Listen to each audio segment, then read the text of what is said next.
Hamma proseslar bir-biriga sirtmoya reaksiya sifatida bog'langan. Kortizol oshdi, ishtaha yuqorilandi, ko'p miqdorda ovqat iste'mol qilyapmiz. Sifra agar 2,5 dan yuqori chiqadigan bo'lsa, ularda insulin rezistentnost ketayotgan bo'ladi. Men ortiqcha vaznim bor.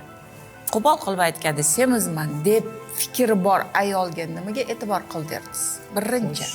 Birinchi qadami. Oyoqlarim og'riydi, bo'g'imlarimda muammo bor deyapti. Bir oy davomida 10 kilogacha ozganlar bo'ldi. Mana ertalab konsultatsiyamga kelgan ayol, o'sha 25 yoshli ayol bo'lgan. Katta yoshdagi opalarga ham taklif qilar edik va bu hozirgi podkastimizni yoshlar ko'rganligi uchun ham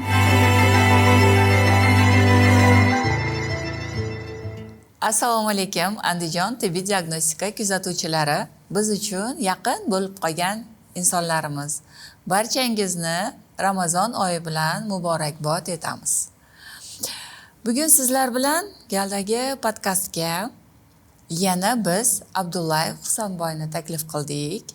Bu bizdagi ilg'or endokrinologlarimizdan biri. Biz agar eslasangiz birinchi qismini olgan edik, semizlik mavzusini boshlagan edik va semizlik bolalarda mavzusini o'tgan safar sizlarga taqdim qilganmiz. Bugungi mavzu shuni davomi bo'ladi va sizlardan bir nechta kelgan savollarga bugun Husanboyni iltimos qilamiz. Bizga shu savollarga mutaxassis nuqtai nazaridan yondashib to'g'ri yo'naltirib qo'yishini so'rab qolardik va ayollardagi semizlik haqida gaplashamiz. Husanboy, assalomu alaykum. Assalomu alaykum. Hurmatli Andijon tibbiy diagnostika YouTube kanali va Instagram tarmog'i podpисчиклari. Ushbu podkast chiqqandan keyin juda ham ko'p insonlar direct orqali o'zimga shaxsiga yozishdi. Chunki bu podkast chiqish mobaynida nimaga suyagim semiz mavzusida yumoristik izyominkasi bo'lgan reels qo'ygan edim. Prosmotr juda ham ko'p bo'ldi va o'sha joyda debat ketdi, suyak semizligi ayollarda bor yoki yo'qligi. Yo'q. Va bu undadir, что bizni yanagi safar albatta ayollardagi semizlik, ya'ni og'riqli mavzuda so'z olib borishimizga. Demak, hozir tushunishim bo'yicha gavdalik ayollarimiz o'zida semizligini unchalik tashqi ko'rinishidan his qilmaydi-ku, lekin o'zi ichki nimasidan biladi, что ortiqcha 1-2 kilo vazni ortiqchaligi bor. Bunday ayollarga gapiradigan bo'lsa, o'zi meni suvagim semizda deydi va mana shu suvak semizlik degan terminologiya o'zi bormi yoki yo'q narsami? O'sha reels ostida bir ayol kommentariy yozdi. Men suyak yo'g'onligiga ishonaman. Men suyagim yo'g'on dedi. Keyin oddiy usul bilan javob berdim. Rentgenga borib, suyagingiz qanday yo'g'onligini tekshirib ko'rishingiz mumkin dedim. Menimcha bu yaxshi javob bo'lgan edi. Ayollardagi o'sha bir xil yoshdagi insonlar orasida vaznning har xil bo'lishligi bu suyak yo'g'onligi emas, balki muskul massasi va yog' massasini hisobiga farqni keltirib Shu yerga, shu gapingizga hozir ruxsat bersangiz, birinchi savoldan уже boshlasak. O'zbek ayollarimizni ortiqcha vazni ko'pincha qaysi yoshdan boshlanadi?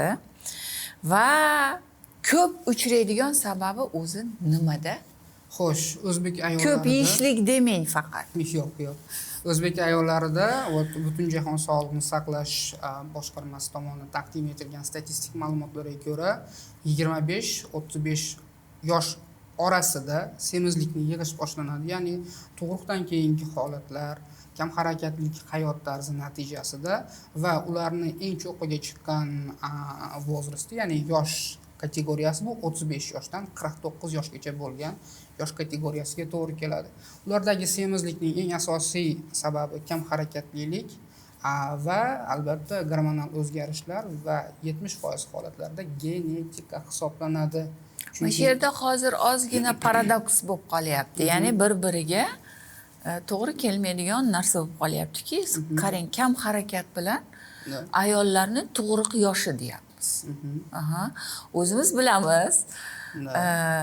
Kichik, bir nechta farzandi bor ayol hech ham kam harakat bo'lmaydi-da, lekin u ayolda ham ortiqcha vazn bor. Gormonal o'zgarishlar natijasida. Ya'ni gormonal birinchi o'ringa chiqyaptimi shunda? Birinchi o'rinda chiqadi.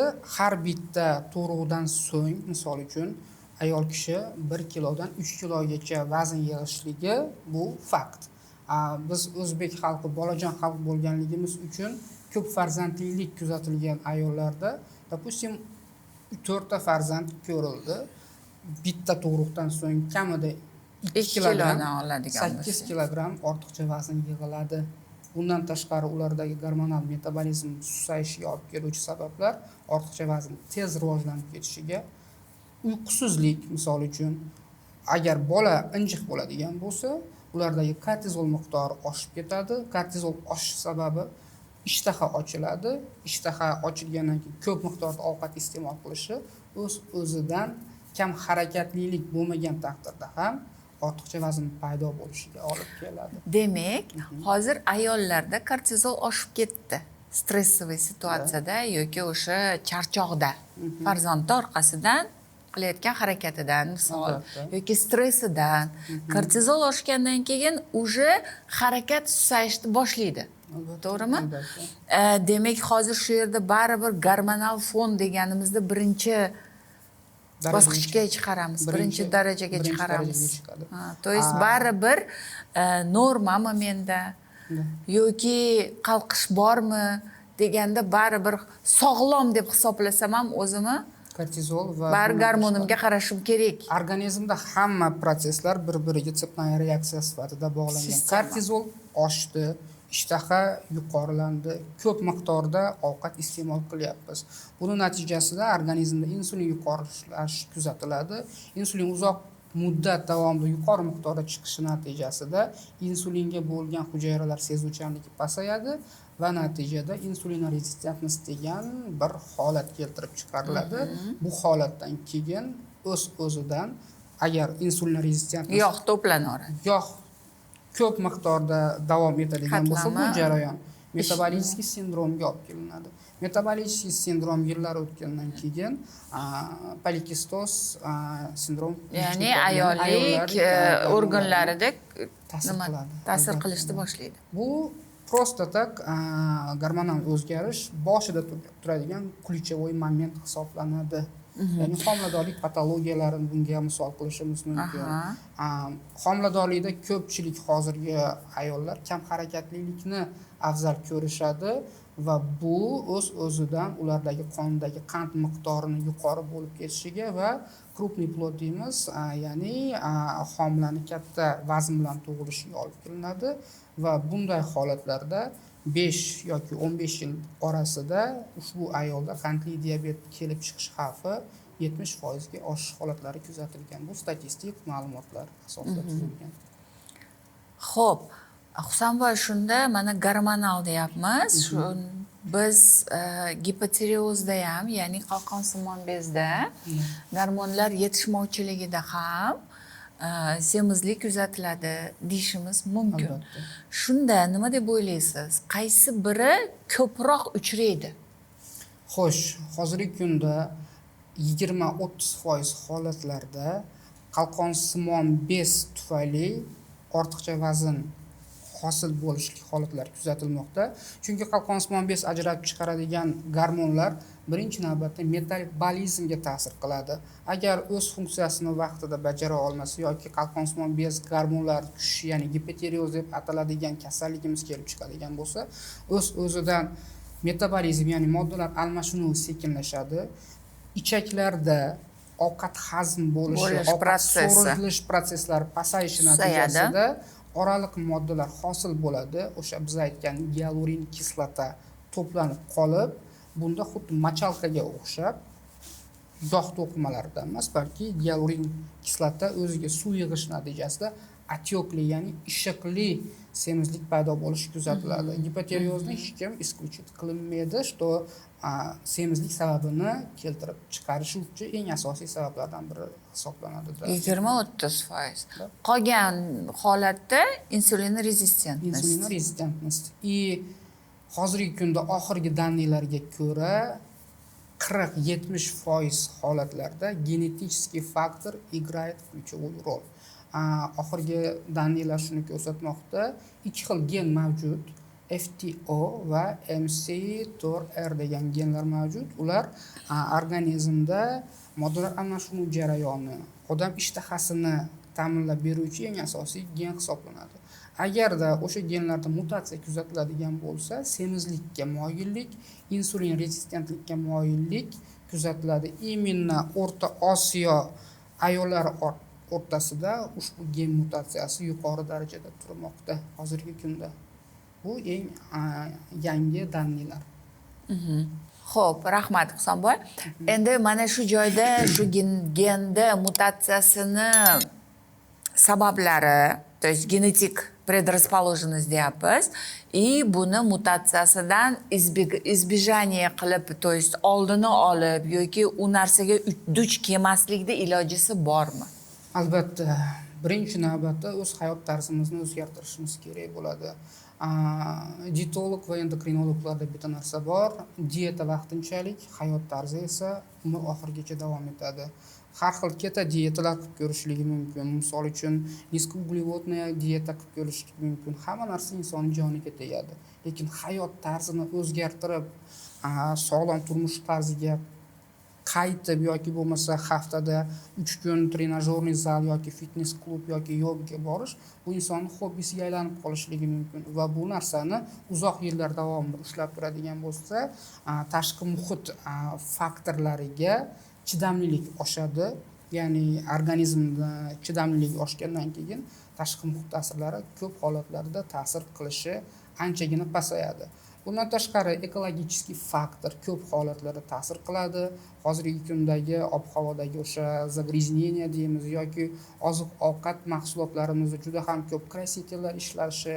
Bundan tashqari, недавно я встречался со своим однокурсником, он работает в онкологии, onkolog bo'lib ishlaydi va ishlatayotgan idish yuvish mahsulotlari bu eng asosiy kanserogen deb topilyapti-da. E'tibor bergan bo'lsak, oldin o'sha ko'p holatlarda kanserogen moddalar, idish yuvish vositalari bu darajada keng tarqalmagan. Oddiy misol uchun kul yoki ishqori ko'p bo'lgan vositalardan foydalanilgan. Hozir o'sha marketing kuchli ketganligi uchun hech kim buni ishlatmaydi. Supermarketga kiramiz, gel olamiz idish yuvish uchun va u sloy hosil qiladi idish tovoqlarda. Buni natijasida u kanserogen moddalar kiradi va albatta hujayralarimizga, ya'ni o'sha idish yuvish vositalariga ham e'tiborliroq bo'lib, ularda sifatligini tanlashimiz kerak. Savol berganimda, qanaqa bundan qochishimiz mumkin deganimizda, oddiy sovunli suv ishlatgan ma'qul deb tajribali onkolog shunday dedi. Endi hozir biz bu narsani ayta olmaymiz, chunki bizni boshqa ishlab chiqarish kompaniyalari yeb qo'yishi mumkin. Поэтому sifatiga qaraymiz. Albatta. Xo'p, qarang, biz hozir semizlikka qaytadigan bo'lsak, mavzuyimizga qaytsak-da, men o'zim mana shu yoshga kirib biror marta vaznim degan ayol emasman. Nega? Meni o'zimda ichki o'sha mahkam ushab turadigan narsam uyqu bilan suv balansini ushab tursang, уже 50-60% ish qilin bo'ldi. То есть vaqtida suv ichib, vodosolovoy balansni ushab turadigan bo'lsam, uyqumni to'g'rilab tursam, o'sha sirkadniy ritmimni to'g'rilab turadigan bo'lsam, albatta qalqonsimon bezimga e'tibor qilaman. Yoshim nisbatan oldin yod ichilar edi, hozir endi L-tiroksinda ichib turaman, конечно. Mana shu bilan vaznimni bir me'yorda ushlab turaman. Yoshimga nisbatan, bo'yimga nisbatan vaznim ortiqcha bo'lmagan. Yoshligimda nabarot yetmasdi, но hozir уже norma nimalar chegaralarida turadi. Shunda o'zimni tengdoshlarim, mana gruppadoshlarim, o'rtoqlarim gaplarga boramiz, nima qilamizda, ana shu joylarda juda ko'p kuzatyapman, salatga o'tirib olishadi. Вот yana diyeta, men diyetadaman, men buni yemayman, uni yemayman deb shirinlikdan voz kechadi yoki o'sha shirin taomlardan voz kechadi. Faqat salat yeyman deydi. Qanchalik to'g'ri, u birinchisi. Ikkinchisi, salatlarni kaloriyasi baland emas deb qanday ayta olamiz? Xo'sh, bir narsani aytib o'tmoqchiman. Hamma narsa yuqorida aytgandek insonni joniga tegadi. E'tibor bergan bo'lsangiz, 5-6 oy davomida diyetani qattiq ushlash mumkin. Keyin oxiri joniga tegib, yana oldingi hayot tarziga baribir, misol uchun shirinlik yegisi keladi, o'zi xohlab o'sha narsani qiladi. Diyetani tugatgandan keyin yana qaytadan o'sha vazn, undan ham ko'p yuqoriroq vaznga qaytib qolish holatlari kuzatilgan. Bu birinchisi. Keyin organizmga barcha ozuqa, yog'lar deymizmi, uglevodlar deymizmi, kerakli miqdorda tushib turmasa, organizm ozuqa materiallarsiz yashay olmaydi va organizmda qandaydir narusheniya kelib chiqadi. Baribir o'zi tabiiy fiziologik talab bo'ladi. Albatta. O'shini ma'lum bir vaqtda ushlab tura oladi, lekin baribir srif bo'ladi. Sriflarning sababi ham mana shuda. Defitsitga olib kelib turib, xuddaligi rezinka otib yorgandek, yana qaytalanadi. Organizm uchun katta stress hisoblanadi. Hali aytganimdek, o'sha diyetalar vaqtinchalik, hayot tarzi, misol uchun siz o'sha hayot tarzini o'zgartirgansiz, shuni hisobiga bir me'yor ushlab turiladi. Motivatsiya bu vaqtinchalik hisoblanadi. Disiplinani ushlab qolgandagina inson biror yutuqqa erishishi mumkin. O'zi hamma sohada til o'rganish deymiz misol uchun yoki bo'lmasa biror hunar o'rganish, vazn tashlashda ham xuddi shunaqa. Disiplinani ushlab qattiq mehnat qilinsagina rezultatga erishish mumkin. Без этого ничего. Samboy, aytingchi, mana o'zingiz aytdingiz, 25, 30, 30, 35, 40 deb aytdik. Это ayollar fertil davridagi. Da. Xo'p, mana shu ayollarda birinchi nimaga e'tibor ber derdingiz hozir? Вот nomer 1, agar sen o'zing oynaga qarab, men ortiqcha vaznim bor, qo'pol qilib aytganda semizman deb fikri bor ayolga nimaga e'tibor qil derdingiz? Birinchi qadami. Birinchi qadami albatta bu samootsyenkasini yoqish hisoblanadi. Oynaga bordi, qaradi, qaysi jihati yoqmayapti, nima sabab ular semirib ketdi. Sababini barcha inson o'zi biladi. Misol uchun kimdadir misol uchun tug'ruq prosesslari. Yo'q, menga xo'jayinim yaxshi gapirmayapti deyapti. Stress. Хорошо, и xo'p, u stressni yechish uchun biz xo'jayiniga ta'sir o'tkaza olmaymiz-ku, o'zi ham ta'sir o'tkaza olmaydi-ku. O'sha oilada qolish kerak-ku. Shunda qaysi qadam? Shunda biz yordam berib, to'xta, ana shu o'zingiz aytgandek, samootsyenkani to'g'rilagani bizda kalit bor deyishimiz nima? Birinchi navbatda stresslarga nisbatan immunitet hosil qilish kerak hisoblanadi. Chunki hamma negativ, hamma narsaga immunitet hosil qilish kerak va albatta psixolog konsultatsiyasini olish kerak. Nima muammo qiynayapti va o'sha ключевой momentni topib, qanday usulda o'sha stresslardan himoya qilish usulini topiladigan bo'lsa, hayoti birinchi navbatda yengillashadi. O'zini qiynayotgan muammolar yengillashadi.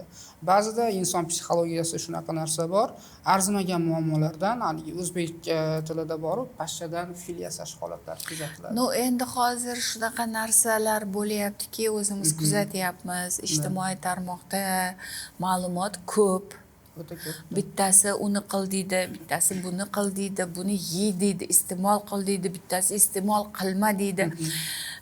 Siz aytmoqchi, psixologga borganda, birinchi o'rinda psixolog emas, psixoterapevtga tavsiya qilaman. Negaki, kortizolovые кольца degan narsa bor, то есть порочный круг. Chiqib keta olmaydi o'sha doiradan.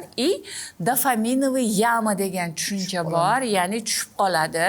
O'shuning uchun siz o'zingizni mahkam tarbiyalayotgan joyingizda 3 kun, 4 kun yemasligingiz mumkin. Keyin avtomatически холодильникda olib yoki bironta shokoladni olib avtomatически og'izga solishimiz mumkin. Это добыча легкого дофамина.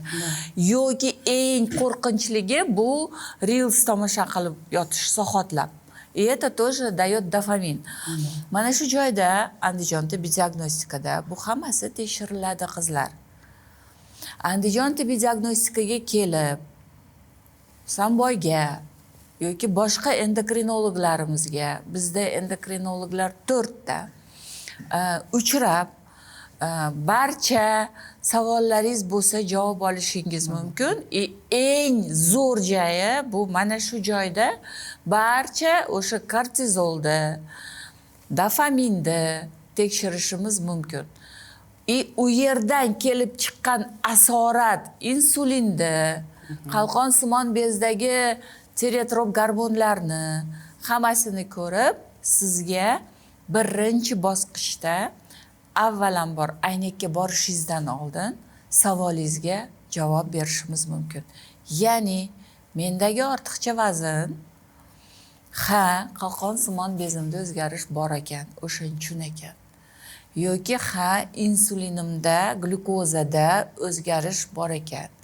Shunda menda tanamda bu narsalar kechyapti ekan.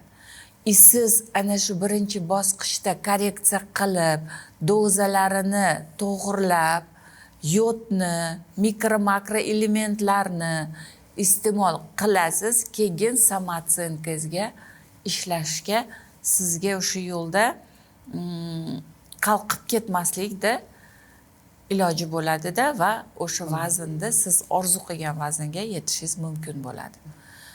O'shunga Andijon tibbiy diagnostikaga kelib, bemalol mana shu mavzumizga taalluqli temada murojaat qilsangiz bo'ladi. Vrach qabuliga yozilsangiz bo'ladi va gormonlaringizni tekshirsangiz bo'ladi.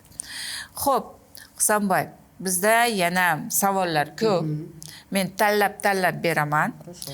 Hozir ayollardagi semizlik dedik va 40 yoshni tepasiga o'tsak. Albatta. U yerda ham yana ana shu gormonalniy fonga taqaladi. Albatta. Ya'ni predmenopauza, menopauza, postmenopauza. Bu ayollarga nima tavsiyalar bor va qanday ko'rinish muammolar bilan bular to'qnashadi? Xo'sh, ularda eng asosiy muammo bu estrogen gormonlarini disbalans sifatida kelib chiqadi. Bizga ma'lumki, estrogen bu eng asosiysi metabolizmga ta'sir qiladi. Estrogen miqdori kamayishi natijasida metabolizmda o'zgarish, ya'ni sekinlashish kuzatiladi va yog' to'qimasi, yog' hujayralari hajmi ortishi kuzatilishi natijasida bizga ma'lum adipotsit, ya'ni yog' to'qimalari, yog' hujayralarida estrogenlar ma'lum miqdorda to'planib, erkaklik gormoni testosteronga aylanishni boshlaydi. Yog' hujayralari hajmi, ularning soni qanchalik oshishi natijasida estrogenni testosteronga aromatizatsiya bo'lishi, ya'ni aylanish hodisasi kuchayadi va ushbu ayollarda estrogen tushib, erkaklik murskoy gormon, ya'ni testosteron oshib ketishi natijasida ularda birin-ketin muammolar kelib chiqadi. Ortiqcha vazn bor ko'pchilik ayollarga e'tibor beradigan bo'lsak, ko'p qismi erkak shoda bo'ladi. Bu imенно shu testosteron va estrogen disbalansini hisobiga kelib chiqadi va estrogenlar disbalansi natijasida bu metabolizm yana asta-sekinlik bilan sekinlashadi, ortiqcha vazn o'z-o'zidan ortib ketadi va порочный kruг aylanib insonlarda muammo ko'payib ketadi. Oxir-oqibat insulin rezistentnost, gersutizm, tuxumdonlar polikistozi va oxir-oqibat qandli diabetgacha kelib chiqishiga mumkin. O'shaning uchun yoshi o'tgan ayollarda agar nima qilib e'tibor bersanglar, mo'ylov chiqishni boshlaydi. Da, mana shu mexanizm bo'lganligi uchun. Bularda e'tibor bersak, nima olmasimon semir, da, olmasimon atrofida visceral ojireniya deydi. Visceral ojireniya, ya'ni qorin sohasida ko'proq to'planadi bu yoqqatlanma. Bu o'sha estrogenni pasayib, testosteron ko'payishini yana ham oshirib yuboradi va tuklanish undan ham oshib ketadi. Bularda norma holatga qanchalik qiyin qaytarish yoki oson? Xo'sh, ko'p holatlarda ularda norma holatiga qaytarish oson hisoblanadi. Chunki 40 dan o'tgandan keyin insonda ko'p holatlarda o'ziga vaqt ajratish uchun yetarli vaqti bo'lishligi mumkin. Xohlasa fitness klubga borishi mumkin. Keyin ularni ko'pida stresslarga nisbatan hayot tajribasi borligi tufayli neki immunitet hosil bo'lgan bo'ladi. То есть siz ularga o'sha jismoniy nagruzka bilan Faollikni qaytarishimiz bemalol tezroq natija olishimiz mumkin. endi shunda faqat jismoniy nagruzka bermasdan, ya'ni gormonlarni tekshirib, o'sha narsani kerakli medikamentozlarni berganimizda gormonal balans to'g'rilangandagina bo'ladi. Bu albatta hamma narsani isbotlab, gormonal fon ko'rib tekshirilgandan keyin kerakli dori vositalari bilan o'z hayot tarzini. То есть endi xo'p, bu premenopauza, postmenopauza. Postmenopauzada ham undan keyin ham masalan aytaylik 50 dan oshgan 55 plus ayollarga ham bu narsani tavsiya qila olamizmi? Albatta. Ularda ham o'sha misol uchun hayot tarzini o'zgartirish va bundan tashqari gormonal. Ularda ko'p holatlarda bilasizmi, qalqonsimon bezida muammolar mavjud bo'ladi. Gipotireozning holat, subklinikiy holatlari kuzatiladi va moddalar almashinuvi sekinlashish natijasida ortiqcha vazn yig'ishga moyillik bo'ladi. Men bu savolni berishimdan nima? Oyoqlarim og'riydi, bo'g'imlarimda muammo bor deyapti. O'shuning uchun bu qanchalik to'g'ri bo'ladi jismoniy nagruzka berish? Мы знаем, что baribir тазобедренный sustav muammosi juda ko'p uchraydi. Kolenniy sustav, ya'ni tizzadagi muammolar juda ko'p uchraydi o'sha postmenopauzdagi ayollarda. O'zingiz aytmoqchi, o'sha suyaklar mavzusiga qaytadigan bo'lsak, ularda osteoporoz kuzatilishi mumkin. O'tgan reysda ham aytib o'tgan edik, estrogenlar ayollar organizmi va erkaklar organizmida ham kalsiy obmenini boshqarib turadi. Buni estrogendagi disbalans esa suyaklardagi o'z-o'zidan kalsiyning so'rilishi va suyaklar mo'rt tashishiga, artritlar, artrozlarning yuqorilab ketishiga olib kelishligi mumkin. Shuning uchun albatta bunday insonlar qonidagi kalsiy va vitamin D larni albatta tekshirtirish kerak. Ularni balansini to'g'rilab borish natijasida ulardagi suyak og'riqlarini yengishimiz mumkin bo'ladi. O'zi osteoporoz va shu artritlar endokrin kasalligi hisoblanib, o'lim xavfini oshiruvchi kasalliklarni 4-o'rinda turishadi. Birinchi o'rinda bu onkologiya bo'lsa, ikkinchi o'rinda bu yurak qon tomir kasalliklari, uchinchi o'rinda qandli diabet va 4-o'rinda o'lim keltirib chiqaruvchi sabablarda bu osteoporoz hisoblanadi. Ya'ni men mana shu yerda aytib o'tmoqchimanki, osteoporoz tizimlik kasallik hisoblanadi. O'shuning uchun bu osteoporoz deganimizda faqat suyaklarimizni, bo'g'imlarimizni nazarda tutmaymiz, oyog'imizni nazarda tutmaymiz. Osteoporoz kasalligi qo'lda ham bo'lishi mumkin. Albatta.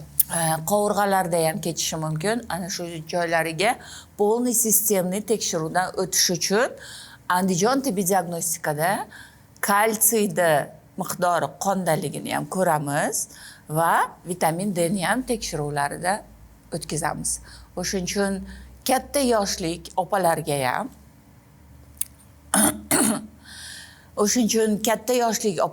ham Andijon tibbiy diagnostikaga kelib, mana shularni oldini olishini tavsiya qilar edik. Katta yoshdagi opalarga ham taklif qilar edik va bu hozirgi podkastimizni yoshlar ko'rganligi uchun ham mana shu joyda yana bir aytib o'taman. Ota-onalaringizni sog'lig'iga befarq bo'lmasligingizni so'rab qolardim.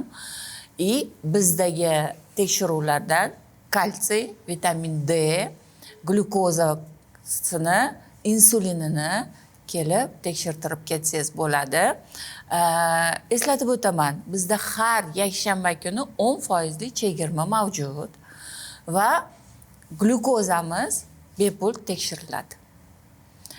Husanboy, hozir mana shu joyda birinchi beriladigan tekshiruvlar, ya'ni o'sha tug'ruq yoshidagi ayollarda 1, 2, 3, 4 qilib sanab bersangiz nimani tekshirishligini va predmenopauza, menopauza, postmenopauzadagi ayollarda 1, 2, 3, 4 nimaga e'tibor qilib qaysi tekshiruvlardan o'tishini tavsiya qilasiz? Xo'sh, Детородный возрastdagi, ya'ni tug'ruq yoshdagi ayollar uchun, ularda misol uchun ota-onasida yoki bo'lmasa yaqinlarida ortiqcha vazn yoki semizlik muammolari bo'ladigan bo'lsa, albatta qondagi qand miqdorini ochiq holatda, bundan tashqari o'zida chiqayotgan insulinni ochiq holatda tekshirish tavsiya qilinadi.